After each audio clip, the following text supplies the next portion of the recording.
Trg maršala Tita je bio velika prometna arena. Plavci su vozili motore i električne bicikle. Stručnjaci iz HAK-a postavili poligon s autima, zebrom i semaforom. Medicinari pak šator hitne pomoći. A sve kako bi stotine malih osnovnoškolaca što bolje naučilo prometna pravila i tako se što sigurnije svakodnevno kretali prvenstveno do i oko škole. Pa su klinci tako učili kako se recimo kretati pravilno zebrom. Kako sutra moram ići u školu? Preko zemlje. Moraš pogledati lijevo i desno, pa tek zakoračiti. Da, dobro. I to samo na zeleno svjetlo, tamo gdje dakle semafori postoji. U suprotnom pričekati da vozač, ako je naravno savjestan, rukom mahne klincima, a vozači oko škola maksimalno mogu voziti do 40 na sat, a trebaju povećati oprez jer se radi o klincima od 6-7 godina. Vozači prvenstveno moraju pripaziti na tu malu djecu. Tu malu djecu koja su prvi put na cesti i koja će s 5-6 godina, sa 6 godina, 7 godina, sada i 8, uvijek nemalo nekad nepredviđeno reagirati, skrenuti naglo pod auto i kad dijete pogine, nebitno je tko je kriv. Roditelji pak djecu iz škole trebali pratiti barem prvih 15 dana dok ne steknu navike. Jer većini prvašića prvi dakle razred je ujedno i prvi kontakt s prometom, cestama i automobilima. Da im putem ukazuju na opasna mjesta. Zašto su opasna, da im objasne i da ukažu, da pokažu kako izbjeći eventualno moguće situacije. Da vode računa da najkraći put ne mora biti najsigurniji. No nakon što su mališani oslušali sva predavanja i upute, najveći osmijeh na dječja lica, izmamile su zabavne radionice, među ostalim vožnja poligonom. Super je voziti se ovako posvuda ovdje, ali neki ne voze baš dobro, neki sruše po koji ovaj zeleni stalak. I tako će mali Marko jednog dana sigurno biti savjesni vozač. No dotad treba paziti glavu, prelazeći cestu, a ne do Bog da se nešto dogodi. Kako sebi i frendu pomoći oko primjerice zavijanja rana, dobro je znati. Ovu ogrebotinu smo sanirali tako da smo ju prvo isprali, pa stavimo gazu i zamotamo zavojem. Ako se dogodi u igri nešto slično, da znaju sanirati neku ogrebotinu. Ova zabavna akcija ispred HNK održana je u sklopu tradicionalne jubilarne 20. kampanje Poštujte naše znakove. A iz policije se nadaju da je i ona među ostalim pridonijela super pozitivnom trendu. Jer u prvih 6 mjeseci ove godine u prometu je poginulo samo jedno dijete, dok u istom periodu lani njih čak 8.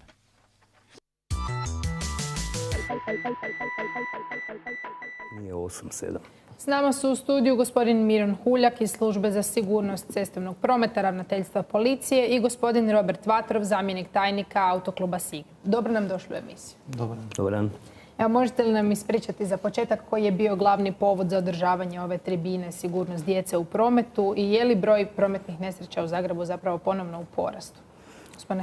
Pa ovako, što se tiče ovog što ste pitali, koji je povod bio, povod je uvijek početak školske godine. Upozoravamo sve sudionike u prometu da 40-ak tisuća ljudi u Hrvatskoj, mladih, malih, novih sudionika kreće u promet. I upozoravamo ih da su oni tu i da paze na njih i isto tako trudimo se i toj djeci da do znanja zapravo na neki način ih i upozoriti i usmjeriti da ne bi stradavali oni kao sudionici u prometu od, ne do Bog, prometnim nesrećama i tako dalje. Što se tiče ovoga Zagreba, grada Zagreba, nažalost broj prometnih nesreća, odnosno broj stradavanja u prometnim nesrećama je jako povećan. Gotovo 100% je veći nego što je bio prošle godine. Ali moramo znati da je grad Zagreb unatrag 6 ili 7 godina imao konstantan pad. Tako da ove godine se događaju stvari kako se događaju. Trudimo se i kolege iz Policijske uprave Zagrebačke se trude to ipak svesti u nekakve granice, onog prihvatljivog nazovimo, ali za sad je situacija kakva je. nije dobra. Zašto je došlo po vašem mišljenju do toga? Je li samo zato što je zadnjih godina zabilježen pad, pa je logično da u jednom trenutku, ali baš povećanje za 100% nije malo? Ja ne mogu sad reći da je to razlog stalno pada, pa će sad po nekakvoj logici porasti i tako dalje, ali u svakom slučaju, gledajte, imate sredina gdje nije bilo godinama nijedne poginule osobe. I sad vam se dogodi, recimo, Pepe Jaska, u roku od 2-3 dana 3 poginule osobe, a nisu godinama imali nijednu poginulu osobu. Znači, događaju se stvari koje se ne bi smjele događati, tim više što je, recimo, konkretno tim nesrećama alkohol bio vjerojatno povod cijele te priče. Znači, radimo, trudimo se, mučimo se i tako dalje. Vjerujemo da će biti bolje. Gospodine Vatrov, kako je izgledala ova edukacija klinaca? Pa moram priznati da je to izgledalo ove godine jako dobro. Naime, prošle godine smo imali 2 akcije, odvojeno grad, odvojeno sa policijskom upravom, odnosno sa ravnateljstvom. Ove godine smo svi skupa, znači 9. ispred HNK, ispred platoa bili okupljeni. Bilo je nekih 350 djece iz gotovo svih osnovnih škola u gradu Zagrebu. Moram ovdje odmah napomenuti da osim nas koji smo autoklub, kao najveći autoklub u Republici Hrvatskoj, koji se uvijek odaziva na takve akcije, sudjelovali znači ravnateljstvo policije MUP-a, Policijska uprava Zagrebačka, odjel prometa. Zatim moram pohvaliti tu i odjel obrazovanja, to jest grada Zagreba, gospođu Milu Jelavić, koja je zaista jako pomogla, i osobu ispred HNK, intendanticu Vrgoč, koja je i ove godine kao i prošle godine, znači onaj jedan dio koji, znači opremu i glumce koji su bili tu dala na raspolaganje. Tako je. Kako djeca usvajaju ove stvari, što su ih podučavali i koliko su zapravo svjesni u opasnosti u prometu koje mogu biti potencijalno? Pa edukacija je potrebna stalno. Sigurno da djeca u tim godinama, znači ovdje je bio cilj akcije od 5 do 8 godina. Mada je akcija, ajmo reći, bila za sve. Bilo je i veće djece. Mi smo imali poligon sa biciklima, bilo je tu vilisti autića, to su također naši partneri koji su bili tamo. Mi naravno konstantno pokušavamo kroz sve te akcije edukativno djelovati na djecu, naravno i na njihove roditelje. Mislim da su tu roditelji u stvari najbitniji kada se dođe kući, bez obzira na ono što im mi kažemo. Djeca najviše gledaju ponašanje svojih roditelja. Zato i slijede primjer. Tako je. I to je ono što roditelji jednostavno svojim primjerom moraju pokazati na koji način djeca trebaju se ponašati u prometu, a samim tim i svi sudionici u prometu. Koliko su djeca sigurna u prometu, gospodine Huljak, i čuli smo u prilogu da je broj djece koji stradavaju u prometu manji u odnosu na prošlu godinu? Ne samo u odnosu na prošlu godinu, recimo gledamo unatrag 20 godina. 1994. godine je u Hrvatskoj stradavalo u prometu, smrtno stradavalo više od 50 djece. Prošle godine je to bilo 8 djece. Ove godine, hvala Bogu, u prvih 8 mjeseci imamo samo jedno smrtno stradalo dijete na području Republike Hrvatske. Znači, to su ogromni pomaci na bolje. Ono što je vrlo bitno, što ste malo prije pitali isto, djeca su ona koja upijaju znanja. Djeca, kad im kažete nemojte ići na crveno, oni neće ići na crveno. Djeca, kad im rastumačite, one se vežu u autu.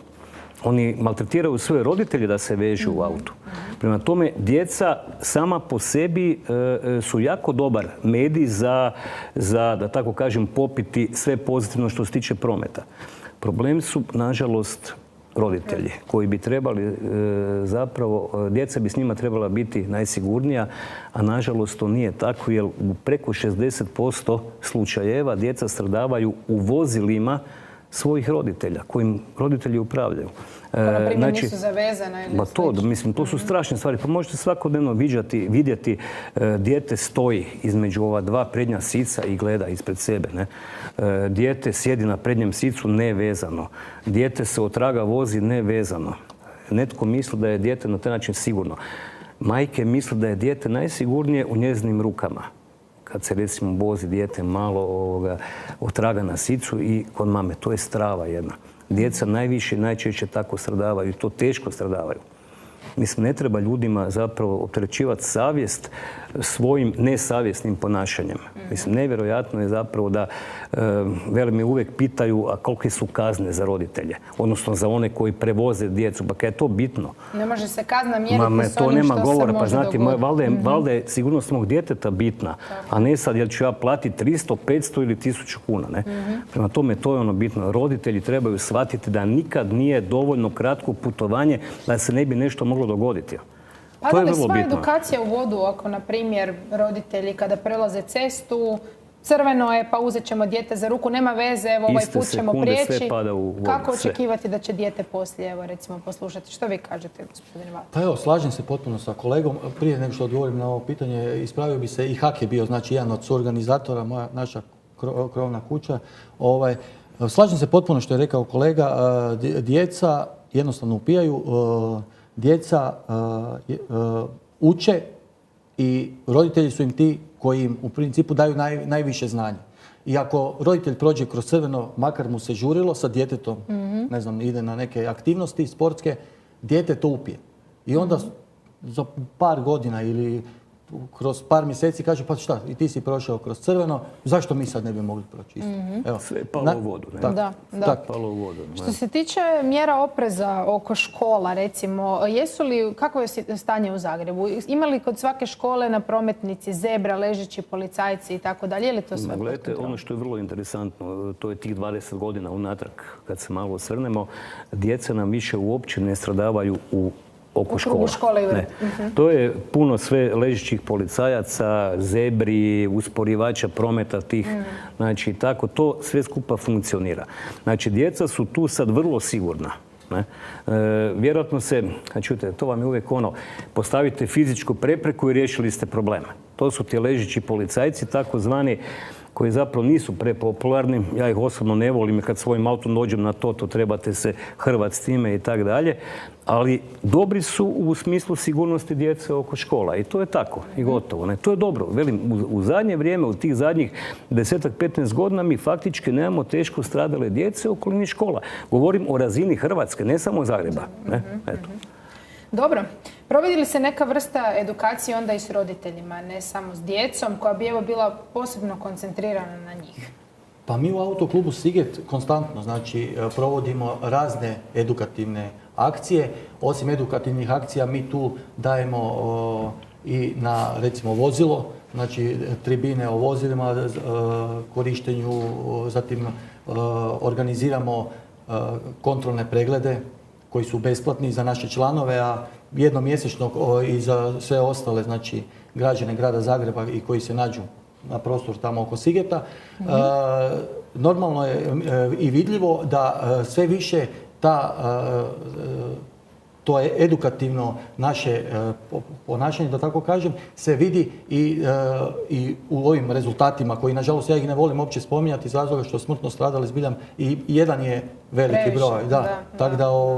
Ali kažem, konstantno radimo te akcije na mjesečnoj bazi, članovi se sve više javljaju, pokušavamo svima izići u susret, normalno i sa nekim jeftinijim cijenama što se tiče ako se odluče tamo kod nas u servis popravljati vozilo, ali kažem, sve u svemu bavimo se i pješacima i biciklistima, na kraju krajeva tu su isto i roditelji među njima svima, bavimo se i djecom, naime HAK je u svom modelu članskom obiteljskom, znači od prošle godine, znači moguće je da se učlane i djeca, tako da su i djeca članovi HAK-a od prošle godine. Koliko dugo već traje ova kampanja Poštujte naše znakove i što sve ona obuhvaća?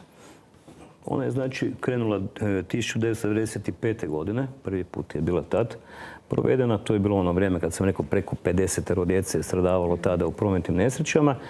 A ono što je bitno u cijeloj toj priči to da u tih prvih mjesec do 2 početka školske godine policijski službenici u cijeloj Hrvatskoj obiđu sve prve razrede osnovne škole. s djecom 20 minuta malo porazgovaraju, nisu to nekakve predavanja, nego čisto ovako nešto, razgovor s djecom.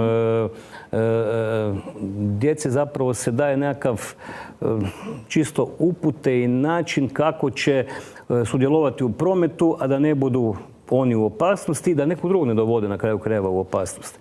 To je vrlo bitna stvar i ono što je zapravo najvažnije, isto tako na prvim roditeljskim sastancima su isto prisutni policijski službenici koji i roditeljima onda nešto kažu vezano za to. S time da moram naglasiti da u zadnjih par godina postoji puno projekata gdje se radi zapravo s djecom vrtićke dobi i roditeljima te djece, da bi onda djeca kad krenu u osnovnu školu imala već nekako, nazovimo, predznanje o ponašanju u prometu. Tako da se štošta već radi i ono što moram stalno naglasiti, vidi se po broju stradale djece, odnosno manjem broju stradale djece, da se ipak nešto u tome radi. Točno, da se napravilo nešto. Ne? Koja je dobna skupina uopće najrizičnija u tom pogledu? Koje bi se djeci trebalo nekako najčešće obraćati? Ma ne bi ja sad tu isticao nešto posebno, to su djeca te, opet ovako, znači ova djeca prvi, drugi razred, odnosno najstarija vrtićka skupina, prvi, drugi razred, to su ova djeca koja najviše upijaju sva znanja i oni najviše slušaju. Što su starije, to su pametniji, pa šta im pada na pamet. Ne? I tako. Tako da zapravo ta niži razredi su plodnije tlo za djecu usmjeravati. Ne? Sad, ali može se djecu i kasnije, ali zato treba postojati programi i tako dalje da bi se djecu konstantno educiralo o ponašanju, poželjnom ponašanju u prometu. Jer velim, gledajte, promet je vrlo jedna interesantna stvar. Vi i ja sad razgovaramo. Za sat vremena nas možda neće biti ni vas ni meni jer ćemo stradati u nekoj prometu. To je tragedija grozna jedna. Ne? Prema tome ne smije se to prihvatiti kao nešto normalno. Mi moramo raditi stalno da ljudi ne bi stradavali u prometnim nesrećama. A to kreće od djece. Pa niko od nas se ne rađa kulturan. Tako sve se uči od malih nogu i sustavno. Dobro, što su djeca sve još mogla naučiti tamo na tim radionicama? Tu su se spominjale i nekakve osnove prve pomoći. Kako su reagirali na to? Jel se uplaše djeca u tom trenutku ili znaju odmah, zanima ih to i slično? Pa onoliko koliko sam ja primijetio, njima je sve to zanimljivo. Mislim da im je najzanimljivija bila predstava koja je zaista jedna super prikaz, ajmo to tako reći, u prometu ponašanja. Što se tiče ostalih stvari, djeca sve vole vidjeti, sve ih zanima. Mislim da ih je najviše interesirala oprema policije, motori, što uvijek je, motori su im zakon. To im je ono glavno, kad vide policajca, to im je najbolje. Ali ja bih ovo iskoristio, ako smijem, da najavim edukativnu akciju koju mi već radimo sljedeći tjedan, ponedjeljak i utorak. Znači, bit će ispred dvorane Vatroslav Lisinski od 9 do 13 sati. Jedna akcija koja ima naziv Đak Veseljak i prometni znak. To je jedan muzikl gdje ćemo mi zajedno sa našim partnerima, znači također opet edukativno, provoditi jednu akciju, poligon biciklistički, naši instruktori iz autoškole će tu biti, znači razgovarat ćemo sa djecom, bit će tu i zebra, bit će tu i razne druge stvari, neke i nagrade, jer djeca najviše vole u stvari, ako nešto i mislite da ih interesira, ipak kad vide neku nagradu, neku reflektirajući prsluk, neku majicu, to im je onda, moraju to... A gdje će to biti? Rekao sam, to će biti ispred dvorane Vatroslav Lisinski. Aha, ispričavam se. Ne, nema problema. Unutra će biti znači taj muzikl za njih, a vani ćemo mi i prije i poslije organizirati znači za njih jednu edukaciju brzu. Gospodine Fuljak, izvolite. To se sve zapravo odvija i radi i realizira kroz provođenje nacionalnog programa sigurnosti cestovnog prometa. Hvala Bogu, postoje određena financijska sredstva koja nisu budžetska, pa onda su negdje na raspolaganju i tako dalje, koja mi svake godine usmjeravamo u sigurnost cestovnog prometa. Pa je i to recimo jedna od tih priča, taj musical i tako dalje, apliciraju razni subjekti sa svojim projektima. Mi to financiramo i sufinanciramo iz nacionalnog programa, pa se nadamo da ćemo i kroz te projekte dići razinu sigurnog cestovnog prometa na jednu višu razinu. Super, djeca su nam svima najvažnija, pa ovakvih upozorenja nikad nije previše. Puno vam hvala na sudjelovanju u emisiji. Hvala vama.